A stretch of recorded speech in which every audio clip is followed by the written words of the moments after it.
Hello मेरे partners, कैसे हो। आज मैं आपके सामने इकोनॉमिक्स की सेकंड बुक लेके आया हूं, जिसको मैं आपको फास्ट रिवीजन के तौर पे आपको पहले से 4 चैप्टर कंप्लीट कराऊंगा। ठीक है, तो सबसे पहले देखते हैं कि ब्रिटिशर्स ने कैसे तबाही मचाई थी। ठीक है, तो ब्रिटिशर्स ने क्या करा था कि हमारी इकोनॉमी को क्या कर दिया था, डाउन कर दिया था। कैसे? ठीक है, हमारी जो ग्रोथ थी वो रुक गई थी जब ब्रिटिशर्स आए थे। ठीक है, तो उसमें देखते हैं कि कैसे कैसे सेक्टर्स को कैसे कैसे इफेक्ट किया था। ठीक है, तो सबसे पहले देखते हैं कि एग्रीकल्चर सेक्टर कैसे स्टॉप हुआ था। ठीक है, तो एग्रीकल्चर सेक्टर में देखो सबसे पहले क्या करा था, जो भी ब्रिटिशर्स थे उसने क्या कर दिया था, जमींदारी सिस्टम लगा दिया था। जमींदारी सिस्टम का मतलब है कि कर वसूलते थे कौन, जो जमींदार बनते थे। ठीक है, तो इसका मतलब जमींदारी सिस्टम को कौन लेके आया था, कॉर्नवालिस लेके आया था। ठीक है, उसके बाद जो हमारे नेक्स्ट देखो ए के बाद आर आएगा, तो आर में देखो रिसोर्सेज और टेक्नोलॉजी थी वो आउटडेटेड थी। ठीक है, कोई भी सुधार नहीं करा था एग्रीकल्चर फील्ड के रिसोर्सेज में। उसके बाद आई का मतलब है इरिगेशन। इरिगेशन में सब ऊपर वाले भगवान को देखते थे, इसका मतलब है कि ऊपर रेनफॉल पे डिपेंड थे। ठीक है, नेक्स्ट है तुम्हारा इन्वेस्टमेंट। इन्वेस्टमेंट में भी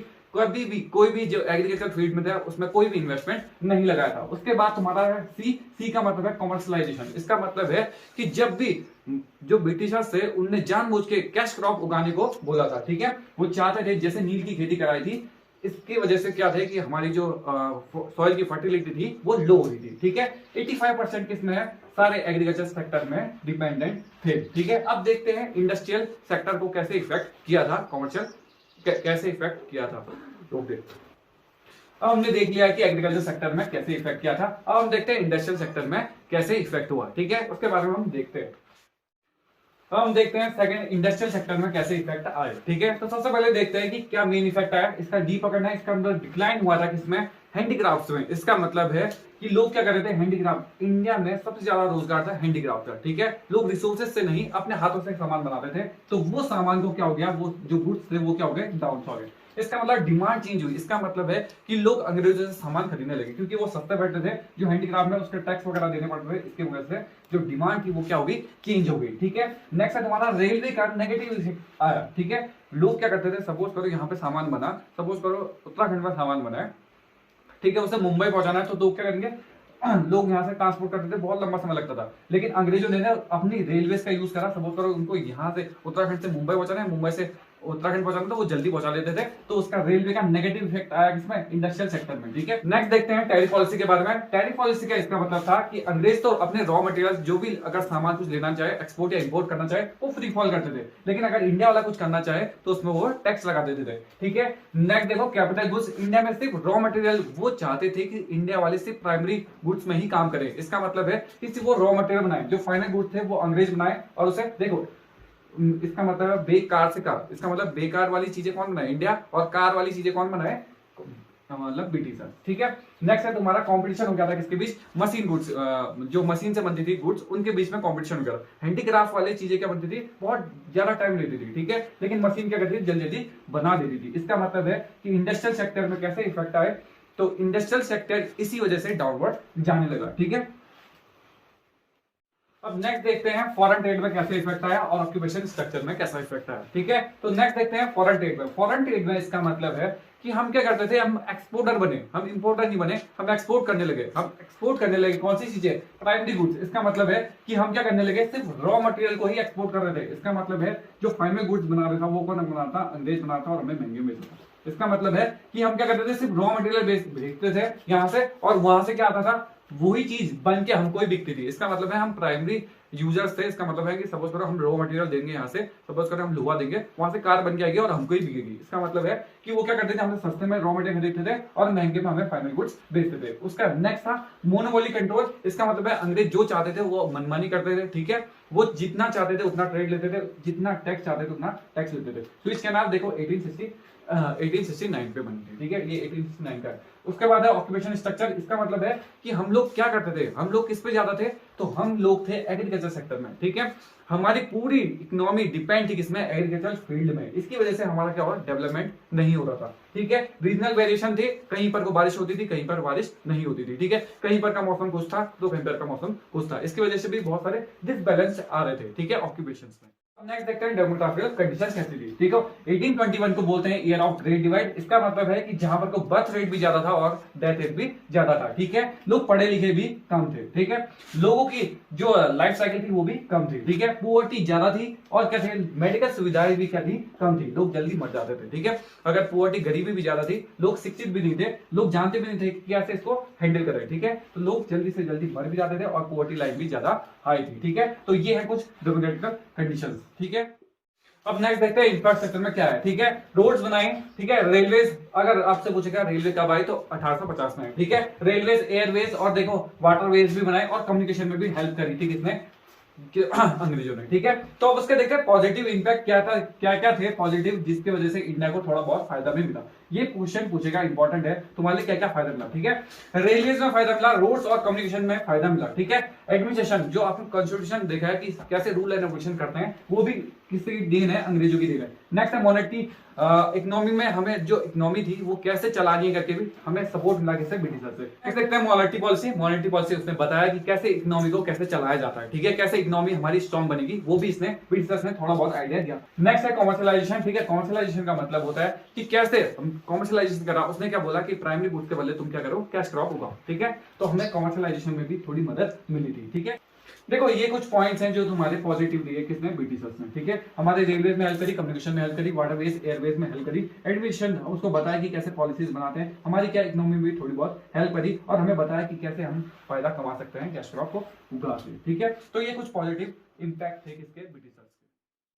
देखो अब आगे चलते हैं, अब हम जब पहुंच गए नेक्स्ट चैप्टर पे। ठीक है, इंडियन इकोनॉमी के नेक्स्ट चैप्टर पे, वो 1950 से 1990 के बीच में अब देखते हैं। ठीक है, तो सबसे पहले सेंटर प्रॉब्लम है। सेंटर प्रॉब्लम में देखा what to produce. What to produce में था कि गुड्स के बीच में चॉइस थी कि हम कौन सा गुड्स प्रोड्यूस करें। ठीक है, हाउ टू प्रोड्यूस मतलब किसकी मदद से हम काम करें, इसका मतलब है इसमें चॉइस किसकी भी रहेगी, रिसोर्सेज की। ठीक है, इसमें रिसोर्सेज की। उसके बाद है बाय हुम टू प्रोड्यूस, इसमें रहेगी चॉइस बिटवीन पीपल। ठीक है, पीपल में देखो रिच है कि पुअर के बीच में हम क्या करें, या पीपल्स या, ठीक है, रिच के लिए बनाए सामान या पुअर के लिए बनाए। ठीक है, बाय हुम टू प्रोड्यूस ये सेंटर प्रॉब्लम कहलाती है। ठीक है, choice between goods, what to produce, और रिसोर्सेज के लिए हाउ टू प्रोड्यूस, और रिच या इंसानों के लिए क्या रोके थे, बाय हुम टू प्रोड्यूस। ठीक है, उसके बाद है जो इकोनॉमी थी वो तीन प्रकार की होती है। ठीक है, कैपिटलिस्टिक इकोनॉमी क्या होती है, जिसमें क्या होता है कि जो प्राइवेट सेक्टर होता है वो क्या करता है, ओन और मैनेज करता है। ठीक है, इसमें कौन करता है, प्राइवेट सेक्टर। मजबूत कौन होता है सर, प्राइवेट सेक्टर क्या करता है कि जिसका कंट्रोल रहता है प्राइवेट का, ठीक है, उसको मैनेज करता है और ओन करता है, चलाता है, उसे बोलते हैं कैपिटलिस्टिक। उसके बाद है सोशलिस्टिक, इसमें क्या होता है कि गवर्नमेंट का हाथ होता है, जो गवर्नमेंट होती है वो क्या करती है, ओन करती है, कंट्रोल करती है, वो गवर्नमेंट है। ठीक है, इसको कंट्रोल भी कौन करता है, मैनेज करता है कौन, गवर्नमेंट। उसके बाद है मिक्स्ड इकोनॉमी। मिक्स्ड इकोनॉमी में क्या होता है कि दोनों का हाथ रहता है, इसका मतलब है दोनों इसे चलाते हैं। ठीक है, इसमें पब्लिक भी, मतलब पब्लिक भी रहती है और क्या रहता है, प्राइवेट भी रहता है। इसका मतलब है इसमें गवर्नमेंट भी हाथ रहेगी और किसका हाथ भी रहता है, प्राइवेट का, दोनों मैनेज करते हैं। उसके बाद नेक्स्ट आया था किसमें, इकोनॉमिकल प्लानिंग में। ठीक है, अब लोग प्लान करने लगे थे कि इकोनॉमी को कैसे चलाया जाए। ठीक है, गवर्नमेंट अभी तक ब्रिटिशर्स ने हमारे ऊपर बहुत ज्यादा रूल करते थे, तो उसके अकॉर्डिंग हम चाहते थे कि हमारी इकोनॉमी क्या थे, डेवलप हो, थोड़ा पावरफुल बने। इसीलिए हमने क्या करा, इकोनॉमिक प्लानिंग करी, फिर डिसीजंस लिए, डिसीजन मेकिंग करी। ठीक है, पॉलिसीज बनाई, जिससे क्या हो कि हमारी क्या हो, इकोनॉमी क्या हो, डेवलप हो, थोड़ी ग्रोथ माने। ठीक है, इकोनॉमी के हम बहुत ज्यादा लो चल रहे थे, तो हम चाहते थे कि उसका ग्रोथ आए। इसीलिए हमने क्या करा, एग्रीकल्चर सेक्टर को थोड़ा बूस्टअप करने के लिए 5 ईयर प्लान को हमने फॉलो किया। तो 5 ईयर प्लान के बारे में देखते हैं, उसके मेन ऑब्जेक्टिव देखते हैं और उससे क्या क्या सुधार आए उसको देखते हैं। अब नेक्स्ट देखते हैं 5 ईयर। ठीक है, इसके मेन ऑब्जेक्टिव क्या थे। ठीक है, 5 ईयर के बारे में एक बार देख लेते हैं। 5 ईयर प्लान तो ये 1 अप्रैल से स्टार्ट हो रहा है 1950 से। ठीक है, इस टाइम पीएम थे पंडित जवाहरलाल नेहरू। ठीक है, देखो नेक्स्ट देखो उसने क्या करा, मेन ऑब्जेक्टिव किस पे चला है। अगर आपको कोई भी ऑब्जेक्टिव, 4 ऑब्जेक्टिव आए तो सबसे पहले आपको दिमाग में रखना है कि मेन ऑब्जेक्टिव क्या था, ग्रोथ चाहता था। ठीक है, सबसे पहले हम चाहते थे कि हमारी इकोनॉमी क्या करे, ग्रोथ करे, या हम क्या करें, ग्रो करें। ठीक है, और मॉडर्नाइजेशन का मतलब है कि हम चाहते थे कि हमारे जो रिसोर्सेज हैं वो अपडेट हो। ठीक है, हम चाहते थे कि हम क्या करें, थोड़ा डेवलप बने, हमारी टेक्नोलॉजी थोड़ी हाईफाई हो। उसके बाद सेल्फ रिलायंस का मतलब होता है कि हम क्या करें, आत्मनिर्भर रहे। ठीक है, जो हमारी इकोनॉमी हो हम अपने अकॉर्डिंग चला पाए। ठीक है, इक्वालिटी का मतलब है कि जो हमारी बेसिक नीड्स हैं वो हमारी पूरी हो, सभी की, एवरीवन की क्या हो कि सॉरी जो एवरीवन है उनकी क्या हो, बेसिक नीड्स क्या हो, पूरी हो। तो हम चाहते थे कि हम क्या, इक्वालिटी आए। ठीक है, उसके बाद उसके बाद इक्विटी हो, और उसके बाद क्या हो, सेल्फ रिलायंस हो, मॉडर्नाइजेशन हो और ग्रोथ हो। सबसे मोस्ट इंपॉर्टेंट ऑब्जेक्टिव हमारा ग्रोथ है। इसका मतलब हम चाहते थे कि हमारी इकोनॉमी क्या करे, ग्रो करे। मॉडर्नाइजेशन का मतलब है कि हम चाहते थे रिसोर्सेज और टेक्नोलॉजी क्या थे, अपडेटेड रहे। उसके बाद सेल्फ रिलायंस का मतलब है कि हम क्या रहे, आत्मनिर्भर रहे, ठीक है। उसके बाद इक्विटी है, इक्विटी का मतलब है जो हमारी जो बेसिक नीड्स है वो क्या रहे, फुलफिल है, सब इक्वल रहे, ठीक है। ये हमारे क्या थे, 5 ईयर प्लान थे।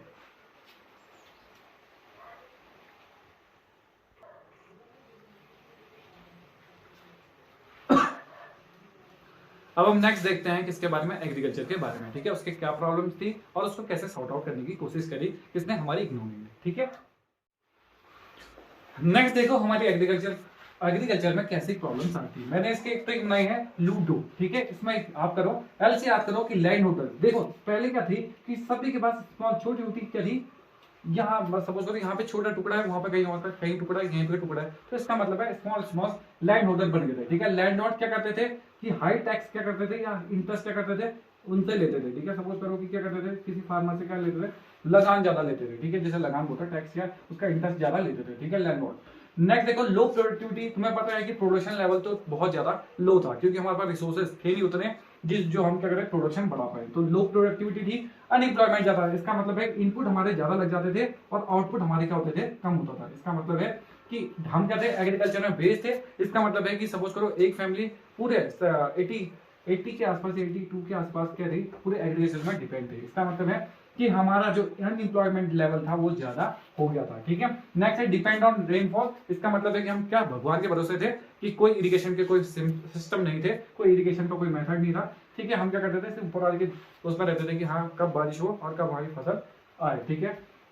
नेक्स्ट है आउटडेटेड टेक्नोलॉजी या रिसोर्सेज हमारे क्या थे, आउटडेटेड थे, ठीक है। इसका मैंने एक ट्रिक बनाई थी जिसमें आपको लूडो याद करना है, जिसमें 3 एल इनके मतलब है 3 जाएंगे इसके, और उसके बाद यू का मतलब है अनएम्प्लॉयमेंट और डी का मतलब है डिपेंड्स ऑन क्या, रेनफॉल, और ओ का मतलब है आउटडेटेड रिसोर्सेज एंड टेक्नोलॉजी लिख सकते हो, ठीक है। तो ये सारी मेजर प्रॉब्लम थी एग्रीकल्चर फील्ड में। इसके सुधार के लिए हमने क्या किया अभी हम देखेंगे इसके बाद, ठीक है। तो ये सारी चीजें थी, ड्रॉबैक्स थे या इन चीजों की प्रॉब्लम थी किसमें, एग्रीकल्चर फील्ड में, ठीक है। इन सबको रिमूव करने के लिए हम क्या करते हैं अब देखेंगे आगे।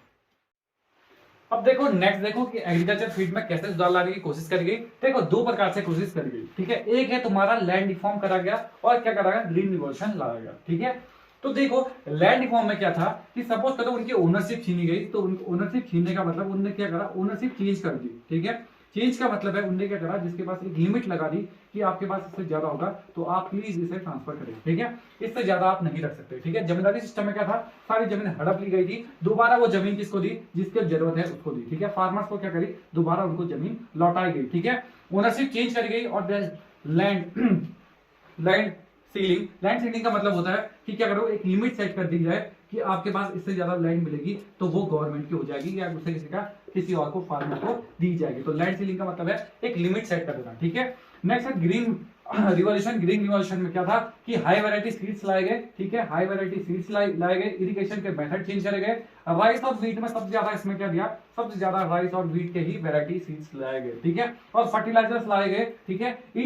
इसकी वजह से हमारे एग्रीकल्चर फील्ड में बहुत ज्यादा सपोर्ट मिला, ठीक है। इसने क्या करा, प्रोडक्शन लेवल को बढ़ा दिया, ठीक है। इरिगेशन के नए मेथड्स लाए गए। राइस और क्योंकि हमारे देश में सबसे ज्यादा चावल और क्या होते हैं, गेहूं होते हैं, तो इस पर सबसे ज्यादा ध्यान दिया गया, ठीक है। इसके सीड्स को क्या करा गया, हाई वैरायटी के लाया गया, ठीक है। फर्टिलाइजर्स लाए गए क्योंकि हम क्या करते थे फर्टिलाइजर्स, और क्योंकि बहुत सारी जो फसलें हैं उनको डैमेज कर दिया जाता था, तो उसके वजह से हमने क्या करा, फर्टिलाइजर्स का यूज करा, ठीक है। और इरिगेशन मेथड लाएगा क्योंकि पहले तक हम क्या करते थे, रेनफॉल के अकॉर्डिंग रेनफॉल के उससे चले थे, लेकिन अब क्या करा, इरिगेशन मेथड लगाए, नहरें लाई गई, ठीक है। स्प्रिंकलर सिस्टम लाए गए, बहुत सारे ट्यूबवेल्स लगाए गए ताकि क्या हो कि इरिगेशन हो, ठीक है, क्योंकि चावल के लिए ज्यादा पानी चाहिए, ठीक है। तो ये थे इनके इम्पैक्ट क्या रहे, अभी हम देखेंगे इसके बाद। देखो ग्रीन रिवॉल्यूशन के क्या इंपैक्ट है, देखो ग्रोथ हुआ, ठीक है, ग्रोथ बढ़ी, ठीक है। उसके बाद क्या हुआ, प्रोडक्शन बढ़ा तो मार्केट सरप्लस था। उसके बाद फूड ग्रेन्स क्या करे, बढ़े। उसके बाद नेक्स्ट देखो जो लो लेवल के पर कैपिटा इनकम वाले थे उनके लिए क्या है, बेनिफिशियल है। उसके बाद देखो मैं आपको बताता हूँ क्या क्या इंपैक्ट है, देखते हैं दोबारा। तो क्या रहे, सबसे पहले देखो जो भी लैंड क्या रही, रिफॉर्म हुई, ठीक है, लैंड रिफॉर्म रही। उसके बाद क्या हुआ, ट्रेड फैसिलिटी मिली। सपोज करो जो इंस्टीट्यूट थे उन्हें क्या करा, इंस्टीट्यूट या बैंक खोले गए जो एग्रीकल्चर को सपोर्ट करे। उसके बाद जो इरिगेशन मेथड है उनको इरिगेशन मेथड नहीं लाए गए, ठीक है, ये हुआ। उसके बाद देखो जो स्मॉल होल्डर्स बनाए गए, जो स्मॉल छोटे छोटे होल्डर थे उनको चेंज करा गया, जैसे लैंड होल्ड जिसके पास ज्यादा थी उनको क्या करेगा, उनके लिए लैंड रिफॉर्म बनाया गया, उसके जो स्मॉल होल्डर्स बनाए गए, ठीक है। फार्मर्स को क्या करेगा, उनकी लैंड वापस करेंगे, ठीक है। ये सारे इंपैक्ट है किसके, ग्रीन रिवॉल्यूशन के। देखो इसका मतलब है ग्रीन रिवॉल्यूशन के पॉजिटिव पॉइंट मैंने यहाँ पे लिखे हैं, नेगेटिव पॉइंट यहाँ पे लिखे हैं, ठीक है। पॉजिटिव में देखो लैंड रिफॉर्म हुआ था, ठीक है। उसके बाद इरिगेशन मेथड लाए गए थे, मार्केट में सरप्लस हुआ था, उसके बाद ग्रोथ और डेवलपमेंट करा था। देखो क्रेडिट फैसिलिटी, जो स्मॉल स्केल थे जिनको पैसे चाहिए तो पैसे की जरूरत पूरी करी गई थी, ठीक है। स्मॉल होल्डर बनाए गए थे। इसके नेगेटिव इंपैक्ट क्या रहे, देखो लिमिटेड क्रॉप, इसका मतलब है कि सिर्फ राइस और व्हीट के ही सीड्स के क्या कुछ ही हाई वैरायटी सीड्स थे, ठीक है। बहुत सबके नहीं थे, ठीक है। अनइवन बेनिफिट्स, कुछ बेनिफिट मिले कुछ बेनिफिट नहीं भी मिले, ठीक है। कॉस्टली था, जो सीड्स थे वो बहुत महंगे बिकते थे, ठीक है। उसके बाद है सॉइल डिग्रेडेशन, इसका मतलब है कि सॉइल की फर्टिलिटी लो हो गई थी, क्योंकि हम क्या कर रहे थे, फर्टिलाइजर्स यूज कर रहे थे। अगर हम नेक्स्ट टाइम पे फर्टिलाइजर यूज ना करें तो वो सीड्स की क्या ग्रोथ रुक जाती थी। लिमिटेड एरिया पे ही हम इसके बेनिफिट्स कमा पाए, ठीक है। इसका मतलब हर एरिया पे हम उसके बेनिफिट्स नहीं कमा पाए। ये है तुम्हारे किसके, ग्रीन रिवॉल्यूशन के प्लस और नेगेटिव पॉइंट।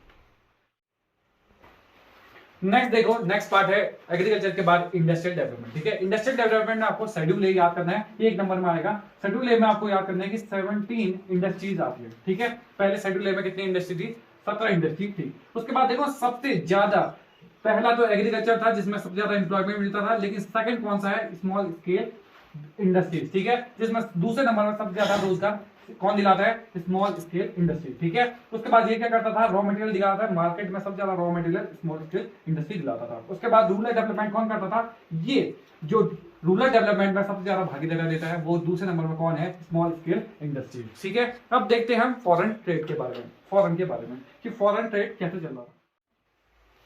नेक्स्ट देखो फॉरेन ट्रेड। फॉरेन ट्रेड में देखो आपका बेसिक एम क्या था कि हमने पॉलिसी बनाई थी, वो क्या करती थी, प्रोटेक्ट करती थी इंडस्ट्रियल इंडस्ट्री, जो छोटी इंडस्ट्री थी उनको प्रोटेक्ट कर रही थी, किससे, फॉरेन कंट्री से, ठीक है। वो क्या चाहती थी कि हम आत्मनिर्भर बने रहे, तो सेल्फ रिलायंस, और सेविंग करें क्या, फॉरेन एक्सचेंज को, ठीक है। नेक्स्ट पॉलिसीज कौन सी है, टैरिफ और कोटा, ठीक है। तो इसका मतलब देखो टैरिफ का क्या था कि जो इंपोर्ट गुड्स थे उस पर लगता था, ठीक है। इसमें क्या था कि क्वांटिटी, देखो एक्सपोर्ट और इंपोर्ट में कितनी क्वांटिटी जाएगी, और देखो फिक्स कर दिया था कि इतनी लिमिट तक हम क्या कर सकते हैं, इंपोर्ट कर सकते हैं, ठीक है। ये हमने क्या कर रही थी, फॉरेन ट्रेड में हमने ये सुधार कर दिए थे, ठीक है। ये पॉलिसीज बनाई थी, हम क्या कर रहे थे, प्रोटेक्शन चाहते थे किसका, डोमेस्टिक इंडस्ट्रीज का, कहां से, फॉरेन जो कंट्रीज में, जो दूसरी कंट्रीज में जो इंडस्ट्रीज है उनसे हम क्या करते थे, प्रोटेक्शन चाहते थे अपने, ठीक है। सब्सिट्यूट गुड्स भी हम करते थे, सेल्फ रिलायंस चाहते थे, और हम क्या करते थे, सेविंग कर रहे थे किसका, फॉरेन एक्सचेंज का। देखो अब हम पहुंच गए हैं किसने, थर्ड चैप्टर में, ठीक है। तो थर्ड चैप्टर में सबसे पहले देखो कि क्या है इकोनॉमिकल रिफॉर्म, हमारे क्या रीजंस थे जिनकी वजह से हमने क्या करा, इकोनॉमिक रिफॉर्म करा, ठीक है। मैंने इसके एक ट्रिक बनाई है जिसमें क्या लिखा है, पीडीएफ भी। देखो कोई पीडीएफ भी क्या हो सकती है, किसी का क्या ट्रिक हो सकती है, तो पी से बनाया मैंने क्या, पुअर परफॉर्मेंस, हमारी क्या थी, बहुत बुरी कंडीशन थी, क्या पुअर परफॉर्मेंस थी, ठीक है। डी का मतलब है क्या, डेफिसिट आया था, बैलेंस ऑफ पेमेंट, जो बैलेंस ऑफ पेमेंट वैसे एक्चुअल में बैलेंस आता है वो क्या थे, हमारी डेफिसिट आती, हमारी कमी आती, ठीक है। हमारे क्या थे, फॉल हो रहे थे, किससे, फॉरेन एक्सचेंज रेट क्या था हमारा, फॉल, ठीक है। बहुत ही डाउन था हमारा फॉरेन एक्सचेंज रेट। बर्डन था, डेब्ट का भी हमारा बहुत ज्यादा बर्डन हो गया था, ठीक है। नेक्स्ट है इनसफिशिएंट मैनेजमेंट, हमारा क्या था, इनसफिशिएंट मैनेजमेंट था। तभी जाके हमने क्या करा कि हमारी जो ये इकोनॉमिकल रिफॉर्म थे, इनके रीजंस हैं जिनकी वजह से हमने क्या करा, इकोनॉमिकल रिफॉर्म करना पड़ा, ठीक है। हमने पॉलिसीज बनानी पड़ी इकोनॉमिकल की पॉलिसीज। नेक्स्ट देखो न्यू इकोनॉमिकल पॉलिसीज, ठीक है। कौन कौन सी पॉलिसीज बनाई, मेन पॉलिसीज क्या थी, लिबरलाइजेशन, प्राइवेटाइजेशन और ग्लोबलाइजेशन, ठीक है। लिबरलाइजेशन को तो सबसे इंपॉर्टेंट लिबरलाइजेशन और ग्लोबलाइजेशन है, ठीक है। लिबरलाइजेशन में देखो कि इंडस्ट्रीज के लिए उन्होंने क्या किया, फाइनेंस के लिए, फाइनेंस सेक्टर के लिए क्या किया, टैक्स में कौन सा सुधार करेंगे, ट्रेड पॉलिसीज में कौन सा सुधार करेगा, और फॉरेन एक्सचेंज रिफॉर्म क्या क्या किया जाएगा, ठीक है। तो सबसे पहले इंडस्ट्री में देखते हैं, उनने क्या करा कि लाइसेंस को हटाया गया, जो जैसे चाहते थे कि हम 17 में क्या थे, लाइसेंस नहीं मिलते थे, 17 इंडस्ट्रियल शेड्यूल ए में था, ठीक है। उनने क्या करा कि सबको क्या लाइसेंस, फ्री फॉर लाइसेंस देने की कोशिश करी गई, ठीक है। वो चाहते थे कि सबको लाइसेंस एक इजी वे में मिल जाए, ठीक है। उसके बाद पब्लिक सेक्टर का जो रोल था, गवर्नमेंट का रोल था, उसको थोड़ा कम किया गया। इसका रोल जो पब्लिक गवर्नमेंट है कि ये नहीं करना वो नहीं करना, थोड़े उनकी रिस्ट्रिक्शंस थोड़े हटाए गए, ठीक है। ट्रेड प्रैक्टिसेस को भी ओपन कर दिया गया, ठीक है। उसके बाद फाइनेंशियल में क्या था, रूल ऑफ आरबीआई को क्या करा, थोड़ा सुधारा गया, ठीक है। फॉरेन इन्वेस्टमेंट को भी क्या करा, छूट दी गई कि आप हमारे यहाँ इन्वेस्ट करें, आप हमारे यहाँ और क्या करें, अपना प्रोसीजर निभाएं, ठीक है। वो चाहते थे कि फॉरेन कंट्रीज भी हमारे यहाँ क्या करें, इन्वेस्ट करें, हमारे यहाँ लगे, हमारे यहाँ क्या करें, ओपन भी हो, ठीक है। उसके बाद टैक्स में क्या सुधार गया, टैक्स को रिड्यूस किया गया, सिंप्लीफाई किया गया प्रोसीजर, ठीक है, पहले बहुत हार्डकोर प्रोसीजर था तो उससे थोड़ा सिंप्लीफाई किया गया। उसके बाद ट्रेड प्रैक्टिसेस में देखो इंपोर्ट ड्यूटीज और एक्सपोर्ट ड्यूटीज को क्या गया, कम किया गया, लाइसेंस में एक इजी वे में उनको लाइसेंस मिल जाता था, ठीक है। नेक्स्ट है तुम्हारा फॉरेन एक्सचेंज, फॉरेन एक्सचेंज में जो रुपए थे उनको भी थोड़ा सुधार किया गया और मार्केट डिटरमाइन भी किया गया, ठीक है। ये थे लिबरलाइजेशन के फीचर्स, ठीक है, ये लिबरलाइजेशन में क्या क्या काम किया, ये इसके लिबरलाइजेशन के फीचर्स है। नेक्स्ट देखो प्राइवेटाइजेशन, प्राइवेटाइजेशन में देखो प्राइवेटाइजेशन में क्या करा कि ओनरशिप क्या करी, चेंज कर गई कि प्राइवेट सेक्टर को भी थोड़ा मजबूत बनाने के लिए प्राइवेट को भी क्या दिया, हाथ खोलने का मौका दिया, ठीक है। प्राइवेट सेक्टर में भी क्या दिए कि जब ओनरशिप और मैनेज कौन करे, प्राइवेट सेक्टर करे, तो उसे प्राइवेटाइजेशन कहते हैं, ठीक है। नेक्स्ट देखो अब है ग्लोबलाइजेशन, मोस्ट इंपॉर्टेंट है ग्लोबलाइजेशन, लिबरलाइजेशन और ग्लोबलाइजेशन सबसे ज्यादा इंपॉर्टेंट है। क्वेश्चन बनेगा तुम्हारा लिबरलाइजेशन है या फिर ग्लोबलाइजेशन है, ठीक है। अब देखते हैं ग्लोबलाइजेशन के बारे में, देखते हैं अब नेक्स्ट पॉइंट है ग्लोबलाइजेशन। ग्लोबलाइजेशन में देखो integrating the national economy to the world economy, ठीक है। यहां पर को क्या हो, रिमूव करें किस टर्म, ट्रेड बैरियर्स को, ठीक है। हम चाहते थे कि हम क्या करें, हमारी जो इकोनॉमी है वो किस तरह रिलेट करे वर्ल्ड इकोनॉमी के साथ, ठीक है, ग्लोबलाइजेशन में। तो इसके पॉजिटिव पॉइंट देखते हैं, इससे क्या क्या बेनिफिट मिले। तो देखो ग्लोबलाइजेशन में क्या है कि ग्लोबल मार्केट है, ठीक है। ग्लोबल मार्केट का मतलब है पूरी कंट्रीज इसमें क्या है, भागीदार है, सब पार्टिसिपेंट्स हैं, ठीक है। उसके बाद क्या होगा, इसके बेनिफिट्स क्या है कि हमें क्या होगा, एडवांस टेक्नोलॉजी हमें मिल जाएगी, ठीक है। बेटर यूटिलाइजेशन ऑफ रिसोर्सेज कर सकते हो, ठीक है। फ्यूचर बेनिफिट ज्यादा है, फ्यूचर में तुम क्या करो, ग्रोथ डेवलपमेंट ज्यादा कर सकते हो, लिविंग ऑफ स्टैंडर्ड भी बढ़ा सकते हो, ठीक है। डेवलप कर सकते हो अपनी कंट्रीज को, बेटर यूज ऑफ रिसोर्सेज, और जहां पर क्या हो, स्किल्ड पीपल्स आपको ज्यादा मिलते हैं, ठीक है। तो ये सारे क्या है, उसके बेनिफिट्स हैं। अब देखते हैं कुछ ग्लोबलाइजेशन के नेगेटिव पॉइंट्स क्या हैं। नेक्स्ट देखो ग्लोबलाइजेशन के नेगेटिव पॉइंट, ये कहता है जो डेवलप कंट्री थी उनके लिए ज्यादा बेनिफिशियल है, ठीक है। यहाँ पे देखो एक क्वेश्चन है, कुछ एक नंबर के क्वेश्चन आ सकते हैं, उनको आप ध्यान में रखें, ठीक है। प्लानिंग कमीशन बना था 1950 में, WHO वर्ल्ड ट्रेड ऑर्गेनाइजेशन के 1995 में। देखो बिलेटरल ट्रेड क्या होता है, जब दो कंट्रीज के बीच में क्या करते हो, ट्रेड करते हो तो उसे बोलते हैं, ठीक है। टैरिफ क्या होता है, जो मंगाते हैं सामान उस पर लगता है, ठीक है। गेट इसकी जो फुल फॉर्म है वो देख लेना। The first industrial policy resolution, इसका क्या है 1948, ठीक है। लैंड सीलिंग का मतलब होता है जो इंडिविजुअल के पास कितनी लिमिट्स है वो, ठीक है। तो ये और इसका फुल फॉर्म तो मुझे कमेंट बॉक्स में कमेंट करोगे, ठीक है। इसका फुल फॉर्म आप कमेंट बॉक्स में कमेंट करेंगे, ठीक है। तो ये थे कुछ एक नंबर के क्वेश्चंस, अब आगे देखते हैं, ठीक है। नेक्स्ट देखो सबसे इंपॉर्टेंट क्वेश्चन है कि एलपीजी की इकोनॉमिकल पॉलिसी से क्या क्या बेनिफिट्स मिले, क्या क्या इससे चेंजेस आए, ठीक है। तो सबसे पहले बेनिफिट्स की ट्रिक बना के रिप, बस आप याद कर दो रिप। आर का मतलब है देखो राइज करा उसने एक्सपोर्ट, और क्या करा रिजर्व, जो रिजर्व है उसको बढ़ाया गया, ठीक है। रिजर्व को क्या करा इसने, राइज करा, बढ़ाया, किसके कारण, फॉरेन एक्सचेंज को क्या करा, रिजर्व बनाया, ठीक है, बढ़ा इसने। उसके बाद आई से क्या करा, इन्फ्लेशन क्या करा इसने, कंट्रोल करा, इंक्रीज करा क्या, इकोनॉमिकल ग्रोथ, ठीक है। और क्या करा, इनफ्लो ऑफ फॉरेन इन्वेस्टमेंट को भी इसने क्या करा, बढ़ाया, ठीक है। इन्फ्लेशन को कंट्रोल किया, इंक्रीज करा इकोनॉमिकल ग्रोथ, और क्या करा, फॉरेन एक्सचेंज को, फॉरेन इन्वेस्टमेंट को बढ़ाया। उसके बाद क्या करा, जो प्राइवेट सेक्टर का रोल था उसको ज्यादा इंपॉर्टेंस दी, उसके रोल को क्या करा, इसने इंक्रीज करा, ठीक है। तो ये पॉइंट है, ठीक है। इसके पॉइंट में बस आप याद कर लो, जैसे एलपीजी के रिफॉर्म लिखने तो एलपीजी का लिख लो RIP, बस एलपीजी के बदले आपको दिमाग में क्या रखना है, एलपीजी के क्या बेनिफिट्स हैं, तो बस काम करता है, ठीक है। इसका राइज और क्या है, रिजर्व, इसका मतलब इंक्रीज कर रहा है, इन्फ्लेशन को कंट्रोल कर रहा है, इंक्रीज कर रहा है, और क्या कर रहा है, इनफ्लो कर रहा है, और पी का प्राइवेट का रोल बढ़ा दे रहा है, ठीक है। ये था तुम्हारा। अब देखते हैं नेक्स्ट चैप्टर। अब आते हम आखिरी चैप्टर में जिसका नाम है ह्यूमन कैपिटल फॉर्मेशन, ठीक है। ह्यूमन कैपिटल फॉर्मेशन होता क्या है, एक प्रोसीजर है जिसमें additional made of stock of skills and capable people, ठीक है। एक कंट्री के इनकी स्किल्स का और कैपेबल हैं जो पीपुल, ठीक है, इन अ पीरियड ऑफ टाइम, एक पीरियड ऑफ टाइम के बीच में, ठीक है। इसके main source, most important question आपका ये है, इसको इंपॉर्टेंट क्वेश्चन में देखना, इसको एक बार अच्छे से लर्न करना है, ठीक है। इसके कौन कौन से सोर्सेज हैं, सोर्सेज में देखो सबसे पहले एजुकेशन है, हेल्थ है, ऑन द जॉब है, माइग्रेशन है, इंफॉर्मेशन है, ठीक है। इसमें देखो एजुकेशन क्यों चाहिए, देखो इसके क्या है कि फ्यूचर इनकम है और standard of living of standard क्या कर सकते हो, राइज कर सकते हो। उसके बाद तुम्हारा नेक्स्ट है हेल्थ।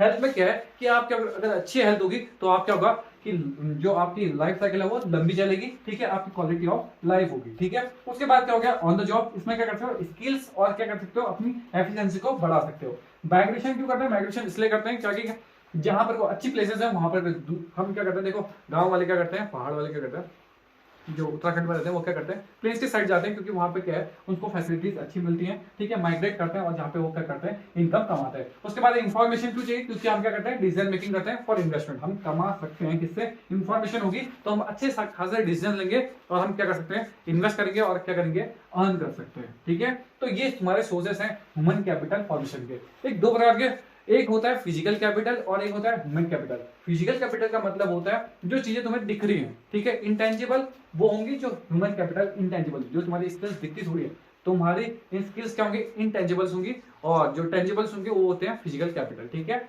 इसका मतलब जो नेक्स्ट, अब देखते हैं आगे, अब नेक्स्ट देखते हैं कौन सा इंपॉर्टेंस ऑफ, ठीक है, ह्यूमन कैपिटल फॉर्मेशन, ठीक है। इसका इंपॉर्टेंस क्यों है, देखो हम क्या कर सकते हैं इफेक्टिव यूज कर सकते हैं फिजिकल कैपिटल। मैंने आपको ये भी बताया फिजिकल कैपिटल जो आपको दिखती है, ठीक है, जो चीजें दिखती है उनका हम क्या कर सकते हैं इफेक्टिव यूज कर सकते हैं, ठीक है, जैसे मशीनरी वगैरह। उसके बाद क्या होता है कि प्रोडक्टिविटी और प्रोडक्शन को क्या कर सकते हैं बढ़ा सकते हैं। अगर हम एजुकेटेड होंगे तो हमें पता होगा कि हम कैसे इनपुट डालें और कैसे आउटपुट गेन करना है, ठीक है। इनोवेशन का मतलब है नई टेक्नोलॉजी को क्या कर सकते हैं इनोवेट कर सकते हैं। उसके बाद मॉडर्नाइजेशन, हम अपने एटीट्यूड में भी क्या कर सकते हैं मॉडर्नाइजेशन कर सकते हैं। मॉडर्नाइजेशन का मतलब है कि हम बेटर यूटिलाइजेशन कर सकते हैं, ठीक है। जो हम जिंदा रहने की जो हमारी वो है, जो हमारी लाइफ साइकिल है उसको भी क्या कर सकते हैं बढ़ा सकते हैं, क्योंकि हम हेल्थी रहेंगे तो हमारी लाइफ साइकिल होगी बढ़ेगी। उसके बाद क्या है कंट्रोल ऑफ पॉपुलेशन ग्रोथ, ठीक है, हम कंट्रोल कर सकते हैं जितनी ग्रोथ पॉपुलेशन हो रही है उसकी ग्रोथ को हम क्या कर सकते हैं कंट्रोल कर सकते हैं। स्टैंडर्ड ऑफ लिविंग भी क्या कर सकते हैं बढ़ा सकते हैं। तो ये थे ह्यूमन कैपिटल फॉर्मेशन के क्या इंपॉर्टेंस, ठीक है, ये इंपॉर्टेंस भी है, ये इसके रोल भी है, ठीक है। अब नेक्स्ट देखते हैं कौन सा ह्यूमन कैपिटल फॉर्मेशन की क्या क्या प्रॉब्लम्स आते हैं, ठीक है। तो इनसफिशिएंट रिसोर्सेज की वजह से, एलोकेशन ऑफ रिसोर्सेज के कारण इसमें क्या आते हैं एससीएफसी में क्या आते हैं कि हमारी क्या आती है प्रॉब्लम्स आती हैं, ठीक है। ब्रेन ड्रेन का मतलब होता है कि सपोज करो यहाँ का डॉक्टर फॉरेन गया क्योंकि उसे क्या चाहिए हेल्दी क्या चाहिए या एक स्ट्रॉन्ग क्या चाहिए सैलरी चाहिए, तो वो क्या करता दूसरी कंट्रीज में चला गया। इसका मतलब यहाँ की जो क्वालिटी है वो क्या होगी लो होगी। पॉपुलेशन भी एक बहुत बड़ा फैक्टर है जिसके कारण हमारे ह्यूमन कैपिटल फॉर्मेशन क्या हो रही है उसमें प्रॉब्लम आ रही है। सर्वर इम्बैलेंस है, सपोज करो कि प्राइमरी ये है, सेकेंडरी ये है, हमारी एजुकेशन सिस्टम ऊपर या डाउन है, तो ये वाला भी एक पॉइंट आ गया, फिर उसका आगे देखेंगे। Lack of manpower planning, ठीक है, मैन पावर की जो प्लानिंग है वो अच्छे से हुई नहीं, ठीक है, इसकी वजह से भी हमारी क्या आती है ह्यूमन कैपिटल फॉर्मेशन में क्या आती है प्रॉब्लम आती है। और टेक्नोलॉजी के कारण भी क्या आती है प्रॉब्लम आती है। तो ये मोस्ट इंपॉर्टेंट है, ये क्वेश्चन भी बहुत ज्यादा हाईलाइट है, ठीक है, problems of human capital formation, ये आने की संभावना ज्यादा है, ठीक है। आज की वीडियो का लास्ट क्वेश्चन है, ठीक है, कि education contribute in economical growth. ये सबसे इंपॉर्टेंट क्वेश्चन है कि कैसे आपके पेपर में ये क्वेश्चन आ सकता है, इस क्वेश्चन को आप अपने उससे हैंडल करेंगे, ठीक है। ये एक मोस्ट इंपॉर्टेंट क्वेश्चन है, इस क्वेश्चन को आप हैंडल करना, ठीक है। Education contribute in economical growth, ठीक है। आज की वीडियो यही फिनिश करते हैं, ठीक है। 1 से 4 चैप्टर तक मैंने आपको बता दिया, उसमें आपको मैंने जो 1 नंबर में या एमसीक्यूज में आ सकते हैं वो क्वेश्चन भी मैंने आपको कराए हैं, ठीक है। आई होप आपको ये वीडियो पसंद आएगी, ठीक है। लाइक करें, शेयर करें और कमेंट बॉक्स में अपना कमेंट